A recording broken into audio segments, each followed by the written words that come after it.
Saudara-saudara, pada hari ini kami juga akan menyampaikan kinerja data yang telah kita kumpulkan dari kemarin sampai dengan pukul 12.00 hari ini. Kita telah melakukan pemeriksaan spesimen sebanyak 11.924 spesimen, baik dengan menggunakan real-time PCR maupun dengan menggunakan tes cepat molekuler. Sehingga total yang sudah kita periksa sampai saat ini adalah 405.992 spesimen. Dari pemeriksaan ini kita dapatkan bahwa didapatkan kasus konfirmasi positif naik 672 sehingga totalnya menjadi 31.186 orang. Kalau kemudian kita rinci lebih detail lagi dari kasus konfirmasi COVID-19 ini, kita lihat DKI Jakarta hari ini melaporkan penambahan sebanyak 163 kasus baru. Namun juga pada hari ini dilaporkan 294 kasus sembuh. Kemudian Jawa Timur melaporkan hari ini ada penambahan 113 kasus. Kasus sembuh yang dilaporkan 48 kasus. Kemudian Sulawesi Selatan ada 64 kasus, Papua 59 kasus, dan Jawa Tengah 51 kasus. Dari keseluruhan provinsi ini kita lihat data per hari ini sudah ada 21 provinsi yang melaporkan kasus kurang dari 10, bahkan 8 diantaranya melaporkan tidak ada kasus sama sekali. Sebagai contoh, Kalimantan Tengah hari ini tidak melaporkan ada kasus baru, namun melaporkan ada 11 kasus yang sembuh. Kemudian kita lihat ada 10 provinsi yang kenaikannya di bawah 5, di antaranya adalah Sulawesi Tenggara hari ini melaporkan 2 kasus baru positif, tapi ada 10 kasus yang sudah sembuh. Demikian juga Sulawesi Barat, Kepulauan Riau ada 1 kasus yang sembuh 5 orang.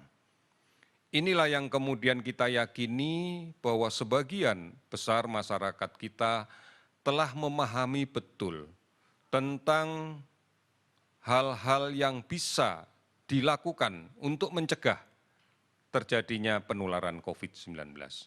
Saudara-saudara, protokol kesehatan dan kebiasaan untuk melakukan pencegahan ini adalah gambaran bahwa kita akan siap dengan tatanan hidup yang baru yang membiasakan kita hidup sehat dan aman dari COVID. Kasus sembuh total yang dilaporkan adalah hari ini kasus sembuh naik 591 orang sehingga totalnya menjadi 10.498 orang. Meninggal 50 orang sehingga totalnya menjadi 1.851 orang. 422 kabupaten kota telah terdampak di 34 provinsi dan kita masih melakukan pemantauan terhadap ODP sebanyak 40.370 orang dan PDP 14.197 orang. Saudara-saudara, kita harus meyakini betul bahwa upaya bersama tidak terputus untuk merubah perilaku kita agar mengikuti tatanan yang baru dengan kemudian mengedepankan protokol kesehatan. Inilah yang menjadi satu-satunya cara saat ini untuk melawan COVID-19. Saudara dapat mengikuti berbagai berita, berbagai imbauan, berbagai anjuran, berbagai rencana kerja pemerintah dari beberapa informasi yang telah kami sediakan di berbagai situs resmi kita. Baik di covid19.go.id ataupun melalui call center akun 119 extension 9, ada akun media sosial @lawancovid19, Halo Kemkes, dan banyak sekali aplikasi online dan layanan telemedicine yang lain. Saudara-saudara, fasilitas ini pun bisa digunakan untuk berkonsultasi di bidang kesehatan. Sehingga tidak perlu lagi untuk kepentingan konsultasi harus datang ke rumah sakit, harus ngantri di rumah sakit, dan kemudian memiliki risiko manakala nanti berada di tempat yang banyak dan kemungkinan tertular. TVRI, RRI selalu menyampaikan berita ini dan sudah barang tentu televisi dan radio swasta akan mengikutinya.